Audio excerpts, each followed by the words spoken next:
Hello, and welcome to the Cosmo Parenting Podcast, brought to you by the CMM Institute for Personal and Social Evolution.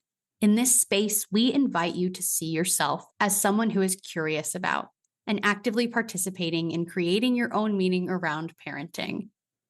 Today, we are beginning a new month and a new theme, so this is our Appreciate episode, where we introduce the theme and offer questions to reflect on that help us appreciate where we are and where we've been. Let's begin.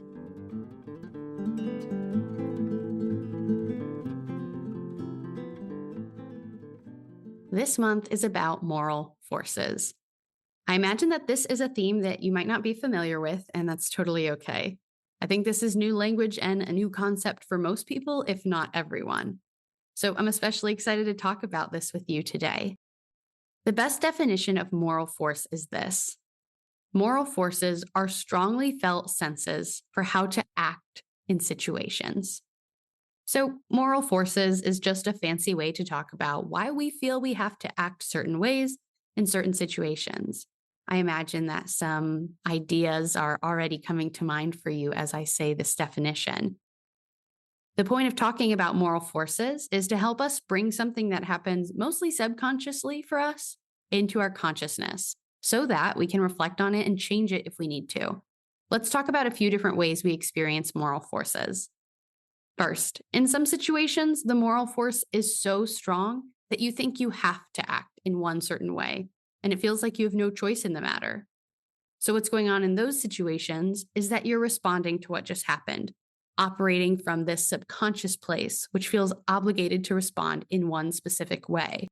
For example, you might immediately grab your child and discipline her when she runs into the street, because what else is there to do?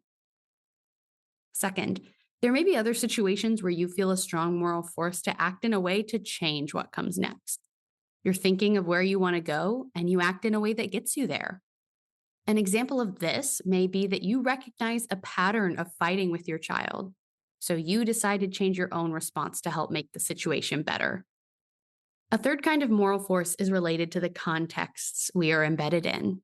If your family of origin and all your friends have the belief that being involved in sports is essential for building character, you may also have a strong moral force that you too, as a parent, must involve your children in sports, whether or not sports are what they're interested in.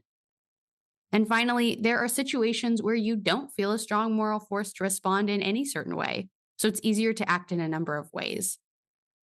For instance, you don't really care if your toddler wants to wear mismatched clothes, so you let it go when he comes out wearing something that definitely doesn't go together. Once we understand moral forces and how strong they can be in affecting our behavior, we can look at them more objectively and work to modify them if our relationships are suffering because of them. Back to the example of your toddler wearing mismatched clothes. Let's say you do feel a strong moral force that he should never wear mismatched clothes in public. You want him to look put together. And when he tries to dress himself, you and he invariably get into an argument over what he can wear. You can reflect on why this is so important to you. Where is that moral force coming from?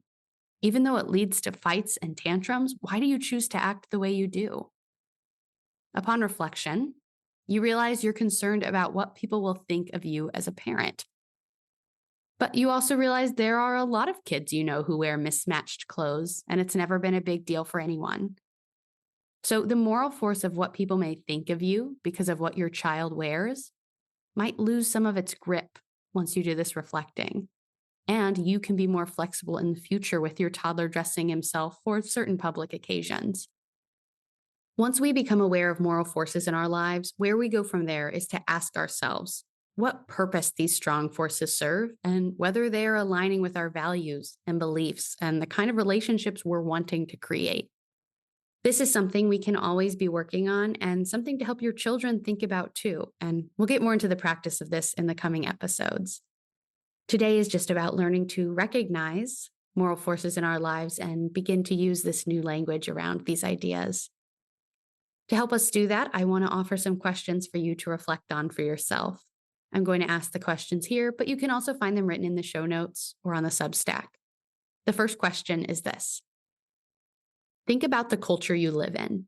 What kind of moral forces influence the beliefs you have and the way you act with others?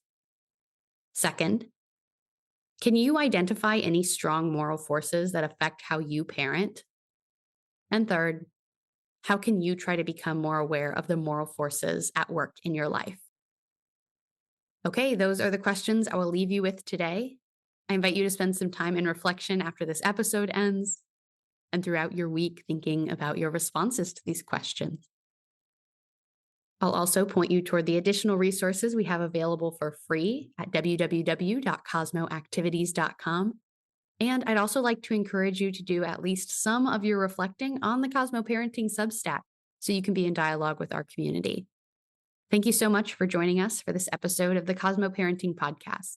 We're so grateful to be on this journey with you, and we'll see you next week to hear a parenting story.